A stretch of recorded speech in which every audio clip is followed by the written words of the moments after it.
2023, nous y sommes. Ils sont au nombre des 9 élus nouveaux dirigeants de la Ligue provinciale de basketball de Kinshasa aux élections qui ont lieu le mercredi 4 janvier 2023 au salon présidentiel du stade des Martyrs de la Pentecôte comme président Arthur Luango, Freddy Emali et Patrick Issassi occupent les postes des premiers et deuxième vice-présidents. Chicha Chibangwe Medara Menga sont au niveau du secrétariat. Hortense Madila comme trésorière.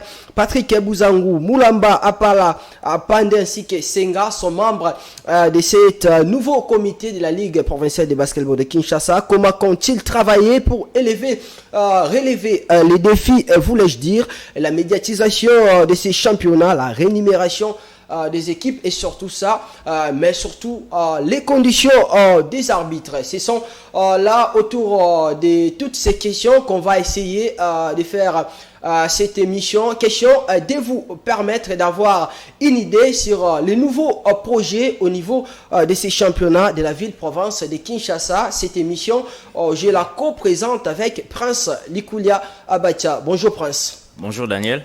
Bonjour à tous les téléspectateurs et téléspectatrices. C'est une grande joie pour moi de partager ces plateaux encore avec vous et avec les présidents. Ok, un réel plaisir aussi autour de cette table en seul invité. Vous les connaissez bien. C'est lui, le nouveau patron de la Ligue provinciale de basketball de Kinshasa, Monsieur Arthur Luango. Bonjour président et bienvenue. Bonjour Daniel et bonjour Prince et bonjour à tous les téléspectateurs et tous ceux qui vont nous suivre. Les décors est déjà planté. À toutes et à tous, bienvenue. C'est parti pour cette émission.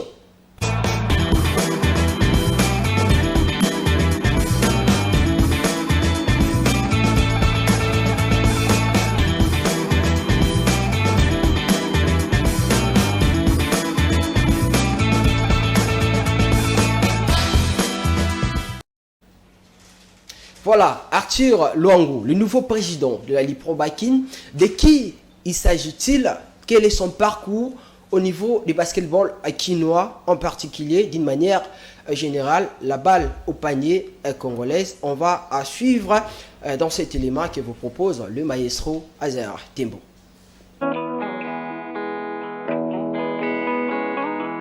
C'est l'une des figures emblématiques du basketball quinois. Arthur Luango Bassira, le désormais nouveau président de la Ligue provinciale de basketball de Kinshasa. Un homme silencieux, moins bavard, mais surtout avec tant d'humilité à l'écoute des autres. Pratiquant de cette discipline comme joueur actif de 1990 à 2005.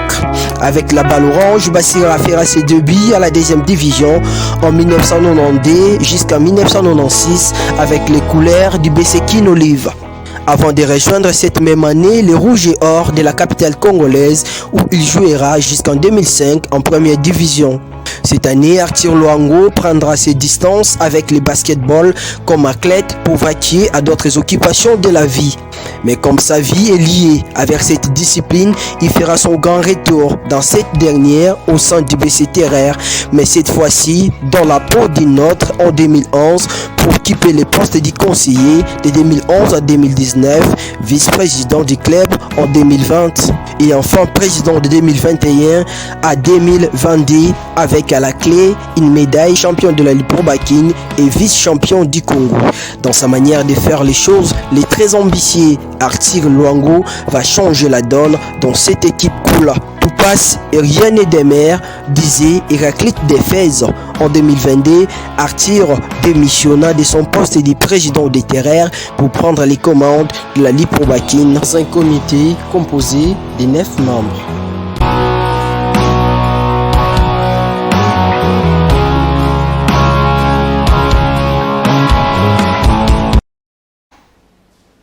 Voilà, c'est l'économie du Messier qui est devenu aujourd'hui le président de la Ligue Pro Bakin. Monsieur, le président, ce n'est plus Arthur, président du BC TRR, non plus conseiller à l'époque, mais plutôt le patron de la Ligue provinciale de basketball de Kinshasa dans la peau d'une autre. Comment vous vous sentez, monsieur le président?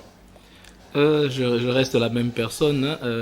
C'est vrai que les titres viennent s'ajouter, mais je reste la même personne. Et comme vous avez dit dans votre portrait, Je reste toujours le même type qui est à l'écoute et qui veut prendre le maximum qu'il peut tirer des autres pour réussir son mandat.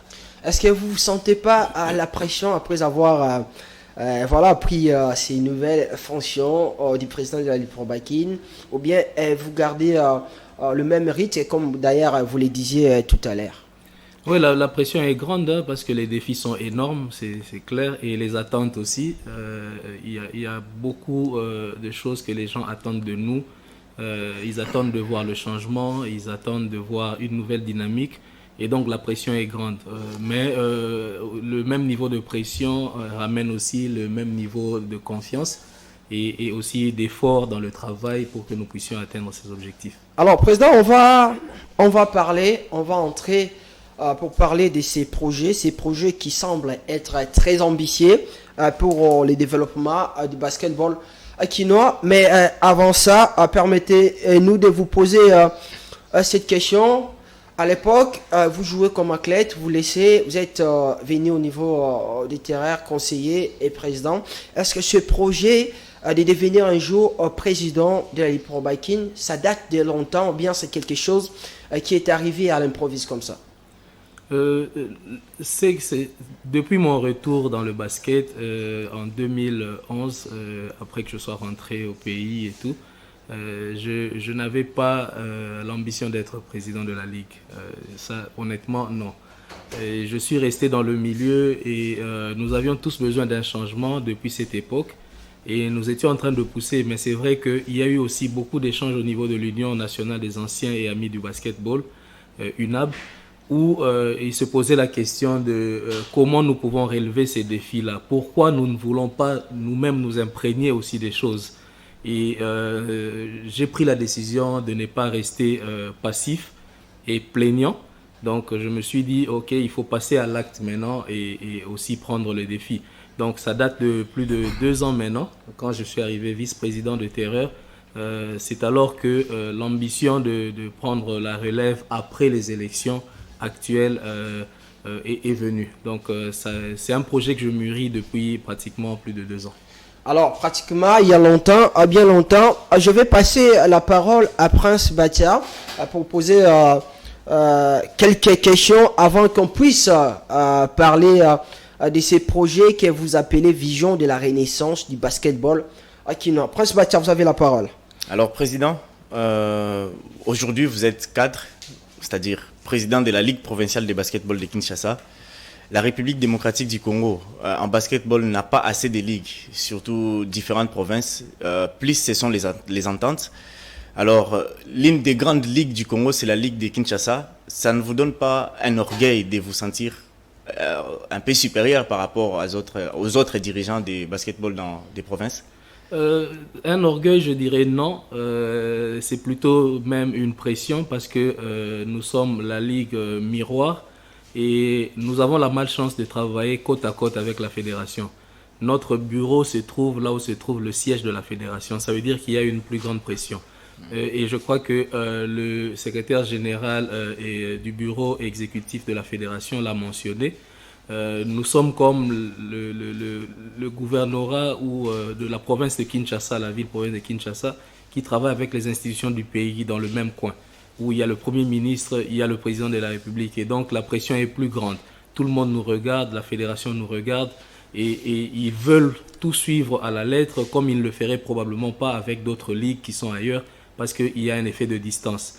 Et pour ça, c'est plutôt une pression au lieu d'être un sujet d'orgueil. Merci, Président. Alors, une fois encore, avant de développer ces projets, on va rentrer du côté de la régie pour prendre cet élément concernant les déroulements des élections de la Ligue Pro Biking qui ont lieu le mercredi 4 janvier, je le disais au sommaire de cette émission. Après, on rentrera pour continuer avec cette émission. Suivez.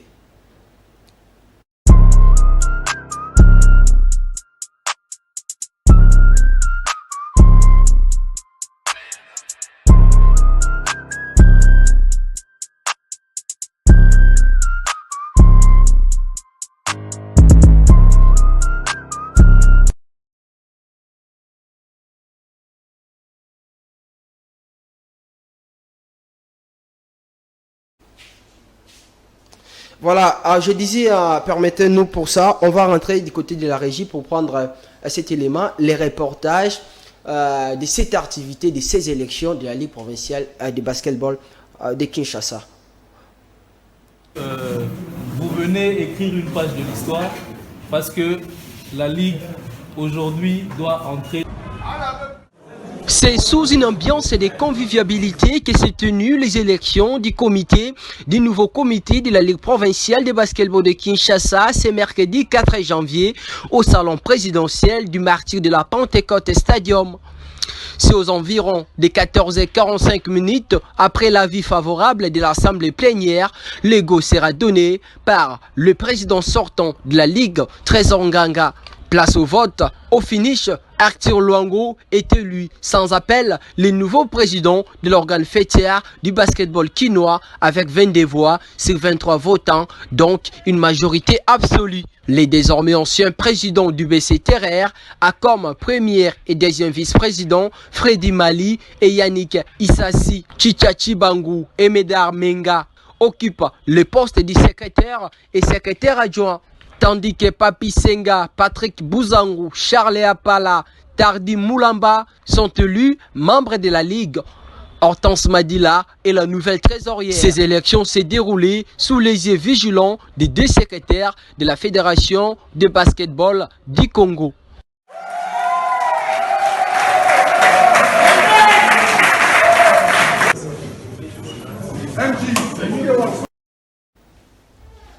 Merci Azer Tembo. Monsieur le Président, votre projet, je le disais à un moment ici, est dénommé Vision de la Renaissance du basketball quinois. Pourquoi cette dénomination? Oui, Renaissance parce que nous pensons que le basketball congolais a perdu de son ampleur et est descendu un peu plus bas que pendant les années de vieille gloire. Et c'est pour ça que nous parlons de renaissance, parce qu'il faut vraiment que nous puissions réveiller ce basket qui s'est endormi pendant un bon moment. Alors, ce projet est subdivisé en 4 parties.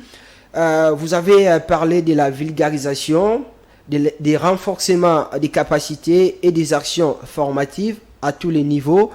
Vous avez parlé de l'amélioration de la qualité de nos championnats, ça veut dire au niveau de la première et deuxième division. Vous avez parlé de la gestion des moyens mis à votre disposition. Alors, on va commencer avec cette première partie, la vulgarisation. Là, vous avez évoqué la diffusion et la promotion. Dans cette partie, comment vous allez procéder pour essayer un peu de relever les niveaux de ces championnats? Oui, vulgarisation, je vais parler à 2 volets. Nous avons la vulgarisation par les voies de médias et autres, la presse traditionnelle et autres médias non traditionnels. Nous allons parler aussi de la partie vulgarisation en termes de tout ce qui est marketing, vente de l'image de marque de ce championnat-là.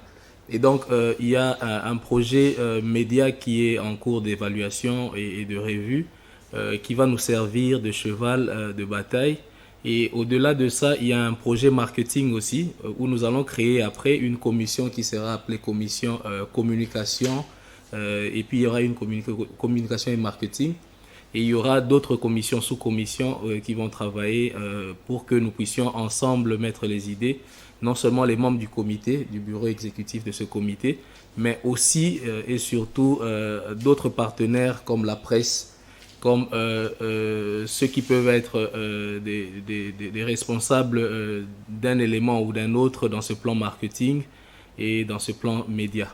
Alors, le plan média, justement, ça nous intéresse parce que c'est très important. Quand vous parlez de la diffusion, ça veut dire que vous faites allusion aux médias. Dans ces cas, comment vous allez procéder au niveau du championnat? Est-ce que la nouvelle saison, le match de El Pobakin, par exemple, seront retransmis en direct? Vous allez faire un partenariat avec un chaîne, ou bien ça restera plus au niveau de YouTube, par exemple, comme ça se passe au niveau de la Côte d'Ivoire?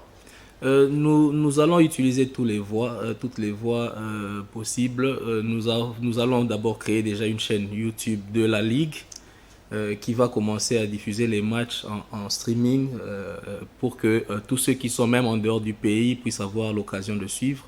Mais en interne aussi, parce que nous savons que nous avons des chaînes qui sont TNT et que les gens suivent aussi ces chaînes-là localement. Nous allons voir avec la presse, comme j'ai dit, en partenariat avec la presse, pour qu'il y ait non seulement la diffusion des matchs en direct ou en différé sur quelques chaînes de télévision traditionnelles et sur d'autres chaînes, d'autres médias, nouveaux médias qui existent actuellement sur Internet. Donc, toutes les voies seront utilisées pour que nous puissions au maximum rendre disponible ce championnat et que les gens puissent y avoir accès, voir ce que nous faisons comme travail, mais aussi ce que les sociétaires vont donner comme travail. Alors, les conférences d'avant et d'après-match au niveau de la Ligue Pro Bakin pour cette nouvelle saison, c'est possible? Oui, ça sera possible. Nous allons commencer, oui, ça sera difficile de commencer directement, mais c'est prévu qu'effectivement, dans une certaine mesure, la première saison, mais surtout au niveau de la deuxième saison, il y aura une obligation de conférence avant-match et d'interview d'après-match dans les normes qu'il faut, avec le logo de la Ligue en background et de tous les partenaires qui vont nous accompagner dans ce projet et accompagnés de la presse qui seront accrédités pour faire ce travail. Alors, du côté marketing, est-ce que vous avez déjà des contacts, par exemple, avec des sociétés qui peuvent venir épauler la Ligue Pro Bakin? Les membres de ce comité, nous sommes chacun une personne ressource et nous avons des contacts effectivement. Mais je crois que quand je parlais de ces projets dès le départ, j'ai mentionné quelque chose d'important, c'est que avant, il ne faut pas aller en ordre éparse. Voilà. Quand on veut vraiment avoir des résultats, il faut savoir cibler et y aller pendant qu'on est vraiment prêt. Donc, il faut que nous puissions d'abord commencer par nous vendre et vendre ce que nous avons et être en mesure de montrer quel serait le retour sur investissement aux partenaires qui vont venir nous suivre. Vous savez, si on ne le fait pas, comme résultat, ce que nous aurons, c'est que vous pouvez venir demander à un partenaire et vous lui dites « Ok, nous avons besoin de 10 000 », il va vous donner 1 000 parce que juste vous avez des relations. Mais en réalité, il n'est pas convaincu de ce que vous allez lui offrir. Mais il le donne parce qu'il y a le nom de Yannick Issassi, le nom de Freddy Mali, Arthur ou Chicha et autres. Nous voulons que ces gens-là nous accompagnent parce que nous avons un travail et un projet solide que nous leur présentons. Parce que vous méritez d'être accompagné. Exact. Alors, Président, vous n'avez pas peur est-ce que ceux qui vous ont précédé, ils ont eu peut-être le même projet ou différemment, mais ils ont eu quand même aussi des projets qu'ils ont présentés peut-être aux médias ou à la presse, mais qui à la fin, vos prédécesseurs, ils n'ont pas pu le faire et vous n'avez pas peur. Aujourd'hui, vous parlez comme ça et puis après 2-3 ans, on tourne à rond sans pour autant que quelque chose soit réalisé? Peur, je dirais non, parce que nous sommes venus avec un objectif et je pense que nous avons mis sur pied suffisamment de moyens pour atteindre cet objectif. Comme j'ai dit, dans ce comité, nous avons plusieurs personnes ressources et si nous n'arrivons pas à avoir à 100% ce que nous recherchons, je pense qu'au moins à 50%, nous allons avoir ce que nous recherchons. Mais parmi vos points, vous parlez de la gestion des moyens mis à votre disposition, c'est-à-dire dès votre première année, vous comptez d'abord, comme nous parlons aussi du média, nous parlons aussi de la promotion, vulgarisation, marketing et tout, c'est-à-dire vous comptez d'abord le faire avec votre propre fonds ou la disposition, c'est-à-dire tout ce que les équipes payent ou la fédération peut vous donner, faire tout ce que vous devriez faire? Je crois que la Ligue a aussi des moyens propres, il y a des ressources qui... Il y a un budget pour la Ligue. Il y a toujours un budget, ça veut dire que parce que la Ligue produit de l'argent, oui. Ça il faut le dire. Nous avons les imprimés qui viennent de la fédération qui doivent être validés au niveau des entités et à la fédération. Il y a les frais de participation que les clubs doivent payer et j'encourage vraiment nos sociétaires à payer leurs frais de participation parce que c'est une ressource qui va permettre à ce que le championnat puisse tourner et qu'il puisse, parce que très souvent on se plaint des entités et autres, mais est-ce que nous sommes responsables suffisamment de notre côté? Avons-nous réalisé ce qui était une obligation pour que nous puissions participer au championnat et que nous puissions rendre ce championnat un succès? Ça, c'est un aspect. Et le comité va instaurer des cotisations obligatoires de ses membres. Et ces cotisations vont permettre aussi d'être une ressource pour avancer, surtout pendant la première saison. Et une fois que nous l'avons fait et que nous avons fini notre première saison en beauté, parce que ça sera fait, nous allons avoir déjà pendant la première saison entamé les contacts avec tout ce que nous aurons déjà accompli pour que nous puissions nous faire accompagner dès la deuxième saison. Et je suis sûr que la méthodologie qui sera utilisée va nous permettre d'atteindre cet objectif. Je pense que le comité passé a fait ce qu'ils ont pu, mais ils n'en ont pas fait assez. C'est justement là où nous disons que nous venons bâtir avec ce qu'eux ils ont déjà eu à faire pour que nous puissions ajouter un plus et permettre à ce que nous puissions réaliser les Mais objectifs. apparemment, Arthur Luango, c'est un salvateur qui est venu sauver le basketball. C'est-à-dire, il y a eu des failles quelque part et Arthur Luango est venu couvrir les vides. Mais vous parlez des paiements des frais de participation, des validations des licences. Il y a certaines équipes jusqu'à présent se plaignent par rapport surtout au prix, puisque les équipes n'ont pas assez de moyens. Ils croyaient qu'Arthur Luango devrait venir réduire peut-être les montants pour permettre aux équipes d'être toujours permanents à leur participation, parce qu'il y a certaines équipes qui écopent des forfaits par manque de moyens, vu aussi la distance, paiement des transports. Alors, peut-être dans ce sens-là que les gens croient que vous êtes salvateur. Je pense que nous sommes une entité et une entité travaille sur base des textes. Nous allons faire appliquer les textes et je crois que le sport, il faut y mettre des moyens et les clubs doivent travailler aussi dessus. Nous allons les accompagner, faire ce que nous devons faire de notre côté pour qu'ils puissent aussi avoir accès à des sponsors. Et si nous améliorons la qualité de l'image déjà de notre sport, je pense que nous pourrons suffisamment le vendre pour permettre à ce que ces clubs-là aussi puissent avoir les moyens d'aller chercher des sponsors. La première saison va être difficile, mais je leur demande vraiment de prendre leurs responsabilités en main pour qu'ils soient compétitifs, assez compétitifs, mais d'abord et surtout qu'ils participent au championnat. Merci. Alors, Président, lors de la présentation de votre projet, les jours des élections, vous parlez de la compétitivité du championnat. Est-ce que vous allez garder le même format, les mêmes nombres de clubs, ou bien vous allez ajouter question de permettre à ces championnats d'être compétitifs? Le format va être différent, ça c'est clair. Le modèle du championnat au niveau des entités va être différent. Au niveau de la Ligue, parce que je ne peux pas parler des entités subdélégataires qui sont les ententes, ils ont l'autonomie et ils vont voir le format qu'ils vont utiliser.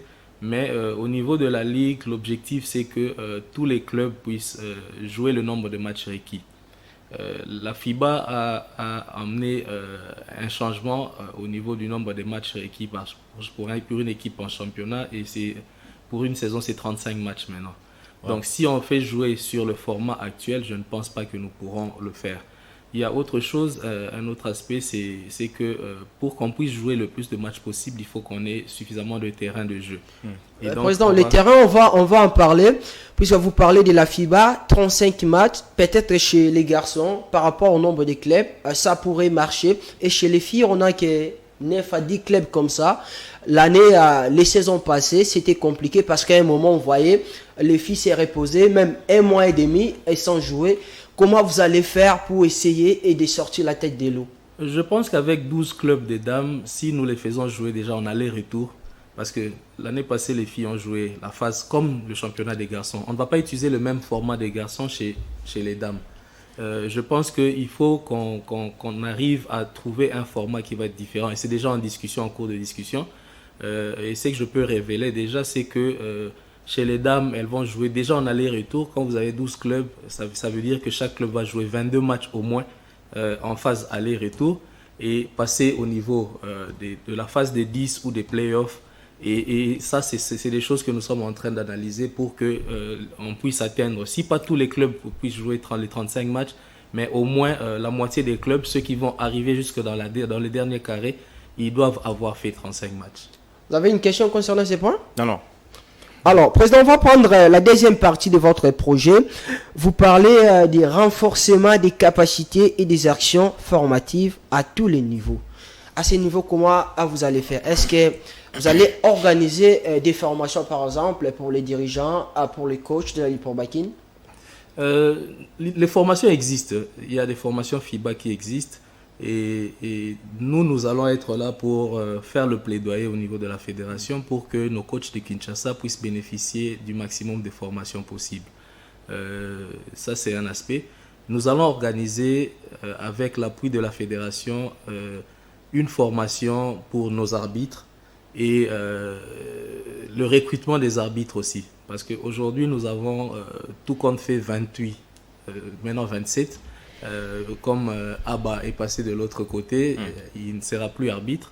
Et donc, nous avons 27 commissaires au match et arbitres, tout compte fait. Et je pense que ce n'est pas suffisant pour permettre à ce qu'on puisse avoir un championnat compétitif, surtout qu'on va faire jouer sur plusieurs terrains au même moment. Et donc, ce qui va arriver, c'est que dès l'entame, après la remise et reprise, nous allons directement écrire à la fédération pour avoir l'autorisation d'organiser le recrutement et la formation d'arbitres, le recrutement de nouveaux arbitres et la formation pour permettre à ce que nous puissions augmenter le nombre d'arbitres et recycler les arbitres qui sont déjà existants. Au-delà de ça, parce que ça c'est la partie technique, mais il y a aussi les parties de formation d'éthique pour que nos arbitres comprennent le niveau de responsabilité qui leur revient quand ils sont en train d'officier les matchs de basket. Les changements doivent venir de tout ça. Il y aura beaucoup de pédagogie dans ce que nous allons faire, que ce soit au niveau des sociétaires aussi, comme des entités, parce qu'on a parlé aussi des formations au niveau de nos entités et des clubs. Il y a des clubs où vous avez un nouveau club qui monte en première division, par exemple, et c'est un ancien athlète qui devient secrétaire. Mais il n'y a aucune formation après.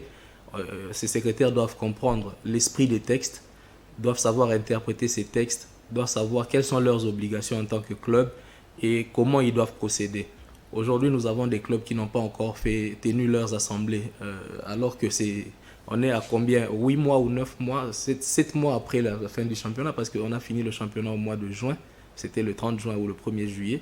Et jusqu'à aujourd'hui, 6 mois ou 7 mois après, les clubs n'organisent pas d'assemblée. Donc c'est anormal. Il faut qu'on pousse les gens à comprendre que il y a des responsabilités, il y a des obligations et qu'on doit vraiment les prendre au sérieux. Et ça passe par la formation, par la pédagogie, comme j'ai dit. Alors, Président, vous n'allez pas travailler pour essayer un peu de fermer ces circuits. Par exemple, nous sommes au niveau de la Ligue de foot, au niveau du football, ce n'est pas tout le monde qui peut directement se réveiller un bon matin comme ça, il crée une équipe et puis il devient directement entraîneur, il entraîne à la Ligue. Au niveau de la Ligue Pro Bakin, puisque vous parlez de l'éthique chez les dirigeants, pourquoi pas chez les entraîneurs? Est-ce que vous n'allez pas travailler en collaboration avec la fédération pour essayer un peu de fermer ces circuits? Ça veut dire ne pas permettre à tout le monde comme ça, à l'improviste, de devenir directement entraîneur et surtout au niveau de la Ligue provinciale de basketball, sans pourtant passer par exemple au niveau de la deuxième division. Il y a en fait, on ne peut pas tout embrasser à la fois. On va y aller étape par étape. Et si nous ne finissons pas ce travail-là, ça va rester un travail de fond qui sera peut-être fait par ceux qui viendront après nous. Mais l'objectif, c'est que nous puissions avoir des entraîneurs et cadres qui sont suffisamment formés et qui seront à la hauteur des clubs et de la qualité du championnat que nous voulons avoir. Et c'est d'ailleurs la raison pour laquelle nous parlons de notre plaidoyer au niveau de la fédération pour que nos entraîneurs puissent bénéficier des formations certifiantes et qu'ils soient qualifiés. Donc je pense que l'année passée, certains de nos entraîneurs ont bénéficié, je crois que c'était 15 ou 16 qui ont bénéficié des formations et qui sont devenus entraîneurs A1. Et ça, c'est déjà quelque chose. Avoir des entraîneurs qualifiés, ça veut dire qu'ils savent comment ils doivent organiser les déroulés des entraînements, qu'est-ce qu'il faut faire dans les entraînements et qu'est-ce qu'il ne faut pas faire, qu'est-ce que les athlètes peuvent faire et comment ils vont le faire. Parce que tout ça, ça joue pour beaucoup dans la formation des athlètes, dans la qualité de nos athlètes, surtout pour les fondamentaux et autres, et même leur qualité physique. Parce qu'un entraîneur doit savoir quel type d'étirement un athlète de basket doit faire et pas faire. Donc ça, c'est des choses aussi Ça passe par les formations, ça passe par tout ça. Voilà, parole, image, c'est de cette façon-là qu'on va faire l'émission d'aujourd'hui pour vous permettre d'être au courant de ce qui s'est passé et de ce qui va se passer dans le futur. Une fois encore, on va rentrer du côté de la régie pour prendre les discours du président Arthur Luango à l'assemblée plénière de ces jours-là. C'était avant même les élections de la Ligue provinciale de basketball de Kinshasa. Et puis on va revenir pour continuer avec les deux parties qui restent et puis d'autres divers concernant la Ligue Pro Bakin. Vous venez écrire une page de l'histoire parce que la Ligue aujourd'hui doit entrer dans un nouvel ère. Et nous voulons le faire avec vous. Donc, je suis venu en mon nom propre, je suis M. Arthur Luango, et au nom de ceux qui m'accompagnent dans ce comité pour vous dire merci pour les voix que vous allez nous accorder juste après ce discours. Ce sera court parce que nous avons eu à parler hier dans le cadre de la campagne, nous avons présenté notre programme hier et nous avons reçu l'accord de certains, nous avons pris les suggestions des uns et des autres pour que nous puissions ensemble faire marcher le basketball quinois. 4 points essentiels dans notre vision de la renaissance du basketball quinois. C'est comme ça que nous avons appelé notre projet. C'est la vulgarisation, la diffusion et la promotion de ce basketball quinois pour que nous puissions avoir encore l'engouement que nous avions avant dans les stadiums, dans nos matchs, que ce soit au niveau de la Ligue comme au niveau des ententes. Nous avons un deuxième point, c'est le renforcement des capacités et des actions formatives à tous les niveaux, au niveau de nos arbitres, au niveau de nos sociétaires, les secrétaires, au niveau de la Ligue et des ententes et même au niveau des athlètes qui auront bénéficié en conséquent de cette formation que les entraîneurs peuvent avoir. Et tout ça avec l'appui de la fédération, bien sûr, parce que nous dépendons de la fédération. Et le troisième point, c'est l'amélioration de la qualité de nos championnats à différents niveaux, au niveau de la Ligue et au niveau des deux ententes, parce que ces ententes sont subdélégataires. Et le dernier point, c'est la gestion orthodoxe des moyens qui sont mis à notre disposition, que ce soit les moyens humains, financiers et matériels. Donc voilà les 4 points essentiels pour lesquels nous allons ensemble avec vous marcher et nous allons établir et présenter lors de la réunion technique tous les points qui feront en sorte que ces éléments puissent être considérés et que notre plan d'action puisse être mis sur pied. Merci beaucoup.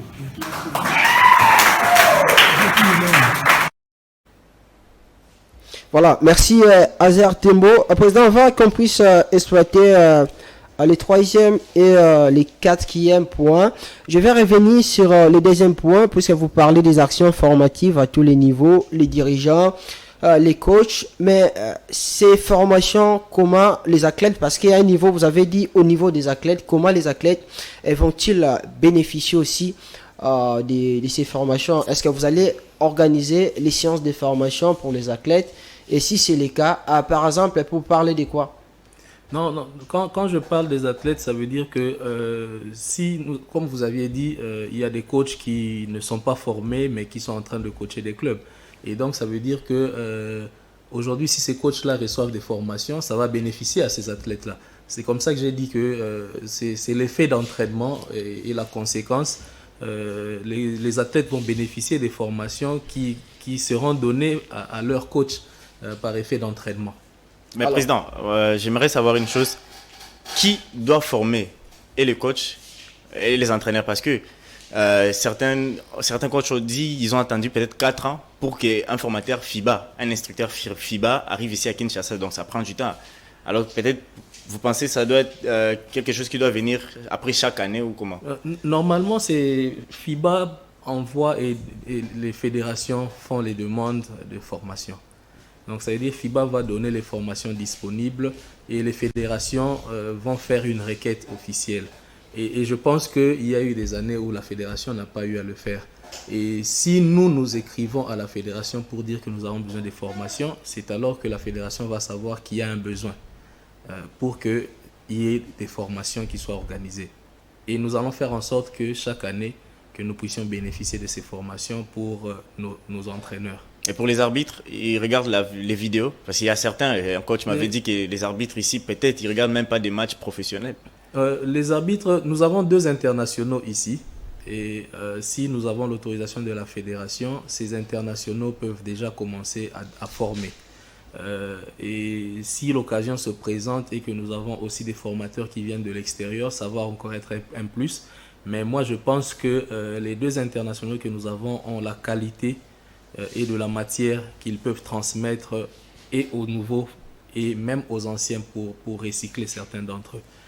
Il faut vraiment qu'on utilise les ressources que nous avons et on doit maximiser les chances que nous pouvons avoir à donner une formation à nos arbitres. Les arbitres dames? Oui, dans le sens du recrutement, oui, parce qu'aujourd'hui nous n'avons qu'une seule dame qui est arbitre et il est important pour nous d'avoir aussi des arbitres dames. Parce que cet équilibre-là de gender, c'est quelque chose d'important aussi.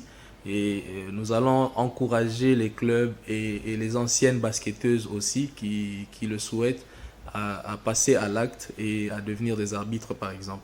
Le vrai problème, c'est aussi, vous savez, c'est un travail difficile d'être arbitre et ils subissent beaucoup de choses aussi.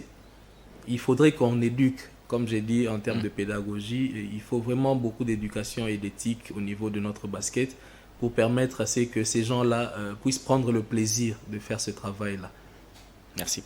Président, puisque vous parlez des arbitres, je ne sais pas si l'information est vraie, mais j'aurais appris que les arbitres au niveau de la Ligue Pro Bakin gagnent comme prime après chaque match, c'est 10 000 francs. Je ne sais pas si c'est vrai. Est-ce que vous, avec votre comité, comment vous allez faire pour essayer de changer la donne? Ça veut dire améliorer aussi les conditions de ces arbitres. Oui, il va de soi que les conditions doivent être améliorées. Ça, c'est un travail de fond qui est en train d'être discuté déjà au niveau du bureau. Nous avions tenu une réunion hier et nous en avions parlé aussi pour voir un peu comment nous allons faire. Mais le plus grand problème, c'est d'abord de finaliser notre budget, de savoir combien va nous coûter le championnat et quelles sont les ressources déjà sûres, sécurisées, qui seront en concurrence de ce montant-là pour permettre à ce que le championnat soit un succès. Et c'est seulement sur base de ça qu'on peut voir quel est le niveau d'amélioration. Mais ce qui est sûr, c'est que à partir de la 2e saison, une fois que nous sommes accompagnés avec des sponsors, il en va de soi que ce soit les arbitres, les officiels, que ce soit les clubs, chacun doit se retrouver dans ce projet et c'est ça qui va faire la beauté de la chose et l'amélioration même de la qualité de notre championnat. Alors, faire la beauté de la chose, on va parler du 3e point. Vous dites l'amélioration des qualités de nos championnats. Et concernant cette partie, comment vous allez faire quand vous parlez de l'amélioration, à quel niveau, par exemple? Vous savez, comme je l'ai dit au départ, j'ai dit qu'il faut qu'on change l'image du basketball quinois. Nous allons utiliser plusieurs terrains pour que le championnat puisse se jouer et qu'on ait le plus de matchs possible. Mais il va de soi aussi que quand on regarde ces matchs, que les gens puissent y trouver de la beauté. Les ballons doivent être identiques. On doit voir que les arbitres sont bien habillés. Quand on regarde un arbitre, on sait dire que ça c'est un match de l'entente et ça c'est un match de la ligue. Donc cette différence-là déjà, il faut qu'on sente ça. Donc président, il y a ces choses qui se passent souvent. Les équipes viennent, les équipes n'ont même pas porté les ballons et les arbitres n'ont pas le ballon. Ça peut plus se répéter. Non. Parce on a assisté à un match où il n'y avait pas de ballon les jours là, alors il fallait demander. Il faut qu'il y ait une tendance sérieuse au niveau de la Ligue et des entités subdélégataires. La Ligue doit avoir des ballons pour les matchs. La Ligue doit donner les ballons pour les matchs. On va arrêter avec l'histoire de chaque club emmener ses ballons et puis on va donner aux arbitres pour choisir. Non. La Ligue doit être en mesure de donner des ballons pour tous les matchs. Et fini le match, l'intendance va s'occuper de tout ce qui est matériel et s'assurer que tout est en ordre. Un autre aspect, c'est que nous allons doter la Ligue de nouveaux bureaux. où même notre intendance aura cette facilité de stocker du matériel et redistribuer en temps utile pour les matchs et puis les ramener en lieu sûr pour que ce matériel de qualité puisse être bien entretenu aussi. Et aussi avoir cette image-là de notre basket où quand on vient dans un match de ligue, on peut voir que c'est un match de la ligue. Quand on va dans un match d'entente, on sait voir que c'est un match d'entente. Et la qualité de la formation va emmener aussi la qualité dans le jeu. Donc ça veut dire qu'il y aura du spectacle. Les équipes auront relevé un peu leur niveau. Et si nous avons déjà des sponsors, la rétrocession venant des sponsors va permettre aux clubs d'acquérir, les clubs intelligents, parce que ce n'est pas tout le monde qui va le faire sûrement, mais les clubs qui ont des ambitions et qui ont un esprit managérial assez avancé, ils pourront utiliser rationnellement les moyens qui seront mis à leur disposition pour trouver des athlètes de qualité et suffisamment former ceux qui seront là. Mais un autre aspect, c'est que quand il y a une cagnotte, c'est différent aussi. Donc ça veut dire que il y aura une cagnotte qui sera déjà signalée avant le championnat lors de la réunion technique. Président, pardon, vous continuez. On aurait appris que c'est environ dans les $5 000 pour la Ligue et puis $2 000 pour les Bakin Est. L'information est-elle vraie? Nous allons le confirmer le jour de la réunion technique encore et que les clubs sachent au moins dès le départ à quoi ils doivent s'attendre quand le championnat sera fini. Et ça pourra être revu à la hausse une fois que nous avons des sponsors pour permettre à ce qu'il y ait plus de compétitivité dans notre basket quinois. Donc ça, c'est des éléments super importants qui vont faire en sorte que on sorte un peu de cette stagnation que nous vivons aujourd'hui. Amélioration, président, des qualités des championnats, plus de matchs à Kaouka.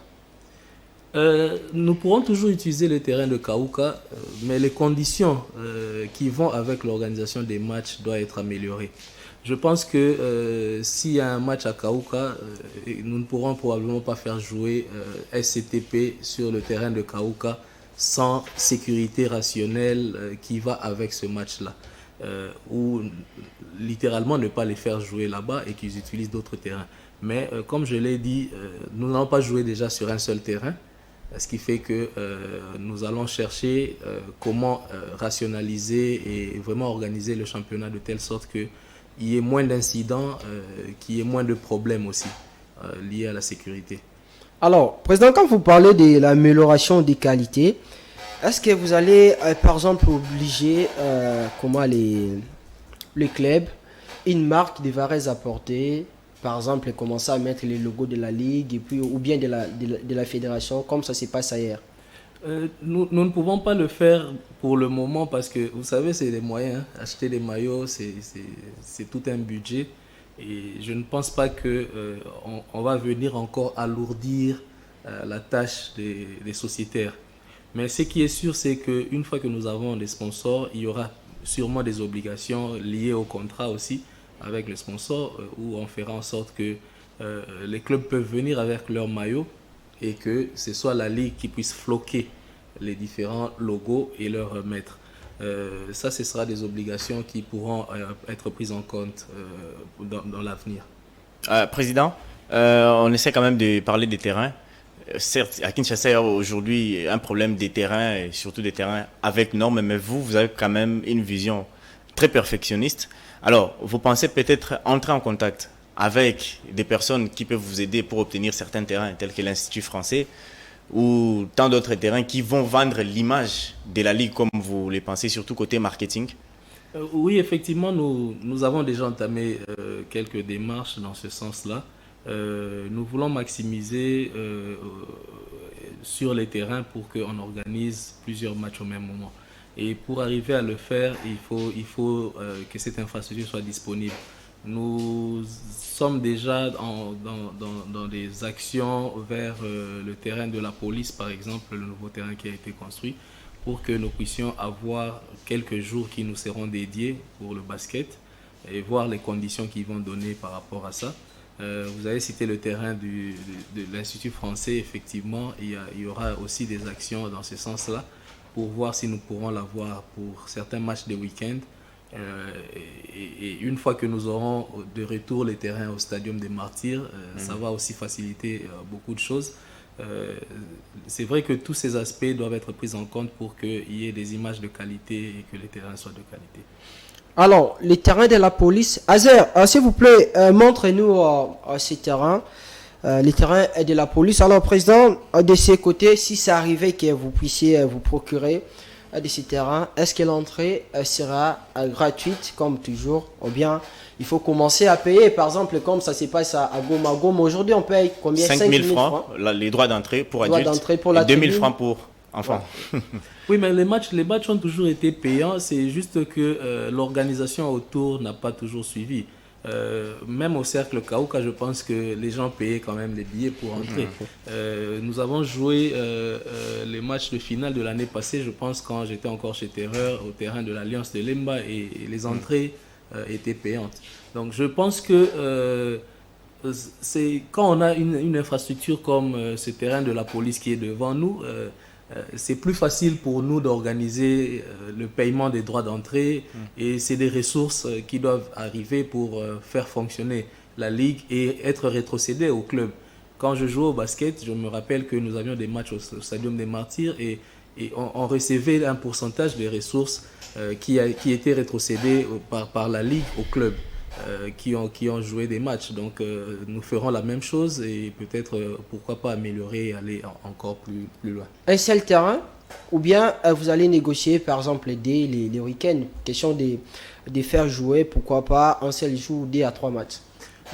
Notre objectif c'est de faire jouer le plus de matchs possible. Ça veut dire que aujourd'hui il n'y a pas de terrain qui répondent aux normes partout. Nous allons faire avec les moyens que nous avons. En attendant la deuxième saison, je crois que d'ici la fin de la première saison, le terrain au Stadium des Martyrs seront déjà libres parce que les Jeux de la francophonie auront pris fin. Donc pour le championnat de l'année prochaine, nous aurons au moins 3 terrains au Stadium des Martyrs où nous pourrons faire jouer des matchs de qualité. Et en plus de ça, il y aura le terrain de la police. Si nous arrivons à sécuriser au moins 2 jours sur le terrain de la police, ça nous fait 4 terrains pour organiser des matchs de la Ligue. Et je pense que c'est suffisant pour permettre à ce que nous puissions avoir un championnat de qualité et des matchs qui se jouent peut-être la nuit aussi, pour permettre à ce que le public puisse finir de vaquer à leurs occupations et venir suivre les matchs avec plaisir. La 7e rue, vous comptez pas? Nous comptons utiliser le terrain de la 7e rue. C'est un terrain déjà qui a été utilisé par l'entente Est. Donc nous allons continuer à l'utiliser avec l'entente Est et pour une première saison, peut-être partager avec l'entente ce terrain-là une fois que c'est fini. Mais l'idéal pour nous, c'est vraiment de s'assurer que, parce que la Ligue n'est pas là pour tuer les entités. Donc nous devons accompagner les entités à réussir aussi leur mandat. Et ça passe par les terrains aussi. Eux aussi doivent vendre un basket de qualité. Donc s'ils ont le terrain de la 7e réfectionné, par exemple, pour l'entente Est, c'est quelque chose qui va permettre à ce qu'ils puissent jouer des matchs de qualité. Et l'entente Ouest aussi va partager avec la Ligue sûrement certains terrains, entre autres le Stadium des Martyrs, entre autres ces terrains de la police. Une fois que nous avons, pour les week-ends, ils peuvent organiser des matchs le matin et la journée et la Ligue va prendre le relais juste après, quoi. Voilà, tout coule, tout passe, rien ne démarre. J'aime beaucoup cette citation du savant grec Héraclite d'Éphèse. Lui, il a fait son temps. Il n'est plus président de la Ligue provinciale de basketball de Kinshasa. C'est lui qui a cédé la fauteuil à l'actuel président. Il s'appelle Trésor Nganga. C'était sa toute dernière interview avec la presse comme président de cet organe fêtier du football quinois. On va les suivre. Je ne regrette rien. Comme on dit, nul n'est irremplaçable. J'ai fait un mandat de 4 ans. J'ai apporté mon édifice et ma pierre au basket. Et je continuerai à apporter parce que ça ne veut pas dire en cessant d'être président de la Ligue de basketball de Kinshasa, j'arrête de travailler pour le basket. Sinon, j'ai encore un poste de point focal et évidemment des ambitions qui seront déterminées pour notre futur. Donc, pour moi, j'ai des regrets, mais ce regret-là est en cours de réalisation et j'espère que je pourrai le réaliser durant cette année 2023. J'ai dit qu'il me manquait un terrain. J'ai laissé la ville de Kinshasa sans terrain et je pense être en mesure cette année de le faire. Le conseil le plus important serait l'application des textes sans embâche. C'est le plus important. Parce que certaines personnes n'aiment pas le fouet et il y a des fautes administratives qui doivent être sanctionnées et ça doit l'être. C'est réglementaire, nous devons appliquer le règlement sans tenir compte des couleurs ou d'appartenance. Frédéric, tu as un commentaire? Je crois qu'il a dit quelque chose de très important, l'application des textes. Et comme je l'ai dit, je pense que je l'ai mentionné, nous sommes là, nous sommes un comité, mais nous devons faire appliquer les textes et les règlements d'ordre intérieur, les règlements du championnat. Donc ça c'est des choses qui sont très primordiales. Et tout tourne autour de ça. Essayer au maximum d'aider nos clubs, nos sociétaires à connaître déjà ces textes-là, parce que ça aussi c'est la vulgarisation. Nous allons partager encore les règlements avec tous les sociétaires pour qu'ils puissent comprendre la portée de ces textes et intérioriser les textes qui doivent régir les championnats. Alors, Prince, on chute avec l'émission des, je sais pas, 3, 4 dernières questions comme ça avec les présidents et puis on va conclure. Alors, j'aimerais savoir, Président, si, comme on parle du basketball, mais si je rentre un peu en football, la Linafoot est quand même soutenue par le gouvernement. Est-ce que le basketball pourrait avoir ces démarches pareilles pour avoir aussi les soutiens du gouvernement au travers les ministres des Sports et pourquoi pas Finances et Ministère du Budget? Vous avez parlé de la Linafoot. La Linafoot, c'est la Ligue nationale. C'est comme quand on parle de la Coupe du Congo de basket. Ça, c'est vraiment du ressort de la fédération. Bon, il y a aussi... Je ne peux pas parler au nom de la fédération, mais ce qui est sûr, c'est que dans notre plan d'action, nous allons approcher la ville de Kinshasa, le gouvernement provincial de la ville de Kinshasa. Nous allons écrire au gouverneur et au vice-gouverneur pour qu'ils puissent accompagner le basketball quinois. Nous voulons qu'ils soient les parrains de ce basketball quinois. Et je pense que c'est important que la ville, que le gouvernement provincial ou l'entité, le dirigeant de la ville de Kinshasa puisse être le parrain du basketball quinois et qu'il puisse accompagner effectivement le championnat quinois. Et comment comptez-vous au fait améliorer le basket généralement? Parce que vous avez dit que la vieille époque où le basketball avait les niveaux, où le basketball ramenait le public dans des terrains au stade, mais aujourd'hui avec cette vague des voyages où les athlètes aujourd'hui ils jouent après 6 mois, ils s'en vont soit en Europe ou aux États-Unis, pourquoi pas en Asie, et ça réduit au fait la qualité du championnat vu que tous les athlètes sont en train de voyager. Aussi, le basketball féminin, comment comptez-vous relever le basketball féminin? Parce qu'aujourd'hui, c'est les provinces qui envient maintenant les athlètes de Kinshasa. Certains partent à Bukavu et les autres à plusieurs autres destinations. Comment comptez-vous relever ces niveaux? Est-ce que vous allez arrêter cette vague de voyage ou vous allez améliorer différemment cette manière de travailler? Je pense que les clubs qui sont à l'intérieur, qui font venir ces joueurs-là, c'est parce qu'ils ont les moyens. Si aujourd'hui les clubs quinois peuvent avoir le soutien de la Ligue en termes de qualité, qui permettent à ce qu'ils puissent entrer en contact avec des sponsors et qu'ils puissent avoir des sponsors, je ne pense pas que les athlètes vont quitter Kinshasa pour aller vers ces clubs de l'intérieur. Et les départs ne sont pas toujours liés aux problèmes financiers nécessairement. On est en train de séduire des athlètes, et ils sont en train de partir. Certains reviennent parce qu'ils regrettent quand après ils reçoivent des promesses qui ne sont pas tenues et ils se rendent compte qu'ils ont commis l'erreur peut-être de partir. Et s'il y a des pays périphériques à la RDC qui attirent nos athlètes, c'est parce que il y a la qualité de leur championnat qui s'améliore, les conditions des athlètes sont améliorées. Et tout ça, c'est les efforts que la Ligue va fournir pour accompagner ces sociétaires pour qu'ils puissent relever leur niveau, qu'ils puissent avoir accès, améliorer leur style managérial pour qu'ils aient accès aux sponsors aussi, parce que c'est ça le rôle. Aujourd'hui, le basketball amateur, qui ne paye pas. Et donc, il faut que vraiment les clubs soient accompagnés. Et ça passe par beaucoup de mécanismes et nous serons là pour les accompagner en conseil et comment procéder. Merci, Président. Alors, les deux dernières questions, Monsieur le Président, à quand d'abord la reprise du championnat? Est-ce que vous avez déjà parlé sur ça? Oui, le comité a tenu sa réunion hier et où nous avons aussi discuté. C'était la réunion du comité élargie aux entités, subdélégataires aussi. Et nous avons discuté de tous ces aspects-là. Je pense que ça va être annoncé au courant de la semaine qui vient, la date de démarrage du championnat. Mais notre objectif, c'est que d'ici la fin de ce mois, le championnat puisse reprendre à Kinshasa. Alors, Président, chute avec l'émission. Peut-être, est-ce qu'on a oublié quelque chose? Je pense pas. On a essayé de parler de tout. Un dernier message de votre part à tous les amoureux de la balle au panier. Oui, je passe un message assez fort pour dire que... D'abord dire merci à Trésor Nganga et son comité pour le travail qu'ils ont eu à abattre pendant les 4 dernières années. Et je sais que c'était pas facile, c'était une période où il y avait Covid et autres, mais ils ont gardé notre basket quinoa en vie. Donc c'est vraiment un succès pour leur mandat. Pour ça, je leur dis merci.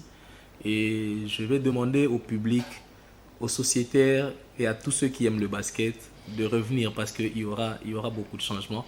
Et je pense qu'avec tout ce que nous avons comme ambition et accompagné par eux, tous ceux qui aiment le basket, nous allons changer l'image du basketball quinoa. Alors, merci Président, c'était une fois encore un réel plaisir pour nous de vous recevoir. Merci à vous. Dans cette émission et surtout un bon mandat et des bonnes choses. Merci beaucoup. Merci, nous avons besoin de ça.